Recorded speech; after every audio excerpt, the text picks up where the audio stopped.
Today we're revealing one of the most impactful cards in Elestrals history. Let's take a look. Alright, if you've been sleeping under Tyrannolus's rock, we're revealing new Elestrals and cards every day until Frostfall pre-orders open on April 5th. So set it on your calendars already, and don't forget to pick up base set and Shattered Stars available now. We're actually moving to Shattered Stars month 3 on April 1st, and the Frost packs are going to be hitting. It's going to be great.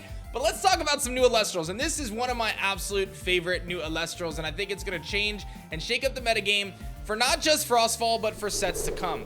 The first Elestral we're going to be talking about today is Cyanectar, which is a Nexus form of Nectar. It is a 2/1 Earth Elestral that says when a player casts Poison Tipped Arrow, Poison Nectar, or Poison Tunic, you can special ascend this Cyanectar to Waspivy from your hand or deck. So you have the flexibility if you can cast PTA, or if you can cast Poison Nectar, then you could ultimately get out Waspivy immediately. And don't forget, Earth has plenty of tools to get Cyanectar to your hand with cards like Rummagem. So getting this strategy out into play isn't going to be that all crazy. And Poison Tipped Arrow runs rampant as it's run in decks that your opponent runs. It'll be run in decks that you're running. So you're going to get 3 of those copies in your Centaur starter decks, and you'll be in good shape. Now you might be asking, what does its Ascension do? Waspivy brings the power. It is an 8 attacker with 1 defense, 2 earth.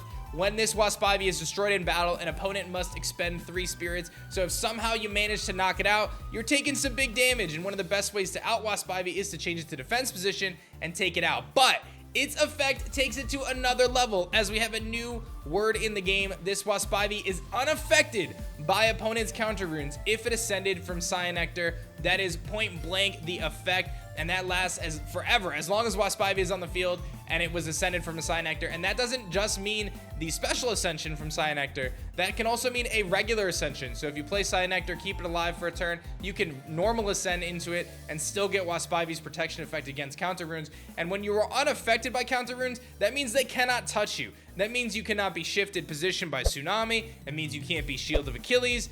You are unbeatable in the face of counter runes, and this thing can simply steamroll opponents.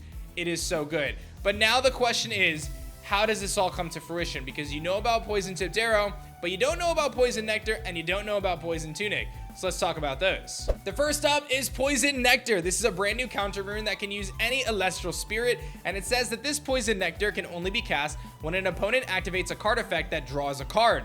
Negate that effect, then destroy that card. So if your opponent is running a lot of Nectar of the Gods, or maybe they're running Clovies, or maybe they're running Comagma or another card that allows them to draw, you can run Poison Nectar to shut them down, prevent the draw, and ultimately get your Waspivy out very quickly. As I continue to develop new cards, I consider things that are useful in a side deck strategy. Elestrals does allow a 12-card side deck. I think Poison Nectar fits nicely into that, but as the game gets faster paced over the coming sets and more draw cards are added to the game, cards like Poison Nectar have a chance to really shine because they can flip the whole game on its head, especially when the card that's drawing is an Elestral effect, because then you get to just simply destroy the Elestral. It's not nearly as impactful against an Invoke rune because destroying it after negating the effect doesn't do anything, but having the flexibility to destroy Elestrals that are drawing, Poison Nectar might be pretty strong. And the last card printed on Cyanectar's effect is Poison Tunic, but unfortunately Poison Tunic does not come out until Daybreak, our 3rd set.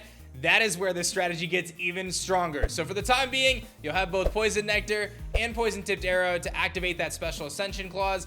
Otherwise, you're waiting for Poison Tunic and Daybreak. It's very important to me as I continue to build these sets and these cards that they become puzzle pieces that add to each other and fit into the previous sets and enhance on strategies that exist in the game rather than invalidate cards that previously came out. This is one example of that, and I'm very excited to see Waspivy hit the field in Frostfall and definitely beyond, because it's only going to get better from there. Thanks so much for watching. Let me know you guys' thoughts on Waspivy, Poison Nectar, and Cyanectar, and I'll see you guys for tomorrow's reveal.